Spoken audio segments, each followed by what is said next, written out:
शीला और उसके पति की गृहस्थी मानी जाती थी। शीला धार्मिक प्रगति की और संतोषी थी। उसका पति भी विवेकी और सुशील था। शीला और उसका पति ईमानदारी से जीते थे। वे किसी की बुराई न करते थे और प्रभु भजन में गृहस्थी आदर्श गृहस्थी थी और शहर के लोग उनकी गृहस्थी की सराहना करते थे।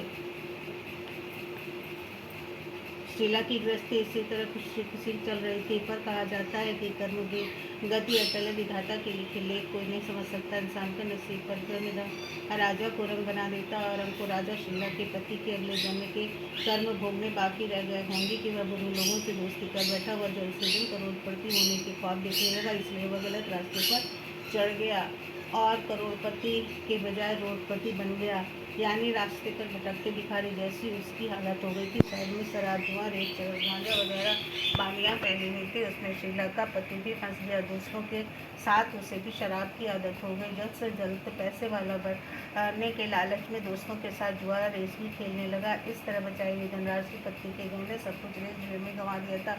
इसी तरह एक वक्त ऐसा भी था कि सुशील पत्नी शीला के साथ मजे में रहता था और प्रभु भजन में सुख शांति से वक्त व्यतीत करता था। उसके बजाय घर में दरिद्रता और भूखमरी फैल गई। भूख से खाने के बजाय 2 वक्त भोजन के लाले पड़ गए और शीला को पति की गालियाँ खाने का वक्त आ गया था। शीला सुशील और संस्कारी स्त्री थी। उसके पति के बर्ताव से बहुत दुख हुआ, किंतु वह भगवान पर भरोसा करके बड़ा दिल रखकर दुख सहने लगी। कहा जाता है कि दुख के पीछे बिताने लगी। अचानक एक दिन दोपहर को उसके द्वार पर किसी ने दस्तक दी। शीला सोच में पड़ गई कि मुझ जैसे गरीब के घर इस समय कौन आया होगा। फिर भी द्वार पे आए हुए अतिथि का आदर करना चाहिए।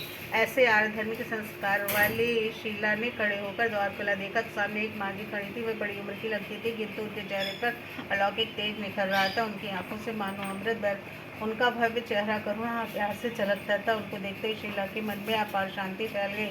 जैसे ही शीला इस माँ जी को पहचानती ना थी, फिर भी उनको देखकर शीला के रोम रोम में आनंद छा गया। शीला माँ जी को आदर के साथ घर में ले आई और घर में बिठाने के लिए कुछ भी नहीं था। अतः शीला ने सब जाकर एक फटी हुई चादर पर उनको उठाया। माँ जी ने कहा, क्यों शीला, मुझे पहचाना नहीं? शीला ने सब जाकर कहा, मैं माँ आपको देखते ही बहुत खुश हो रही है, बहुत शांति हो रही है। ऐसा लगता है कि मैं बहुत दिनों से जिसे ढूंढ रही थी वे आप ही हैं, पर मैं आपको पहचान नहीं सकी। माँ जी ने हंसकर कहा, क्यों भूल गई? हर शुक्रवार को लक्ष्मी जी के मंदिर में भजन कीर्तन होते हैं, तब मैं वहाँ आती हूँ। वहाँ पर हर शुक्रवार को मिलते पति गलत रास्ते पर चढ़ गया था। तब से शीला बहुत दुखी हो गई थी और दुख की मारी वह लक्ष्मी जी के मंदिर में भी नहीं आती थी। बाहर के लोगों के साथ नजर मिलाते उसे शर्म लगती थी। उसने याददाश्त पर जोर दिया, पर वह माँ याद नहीं आ रही थी।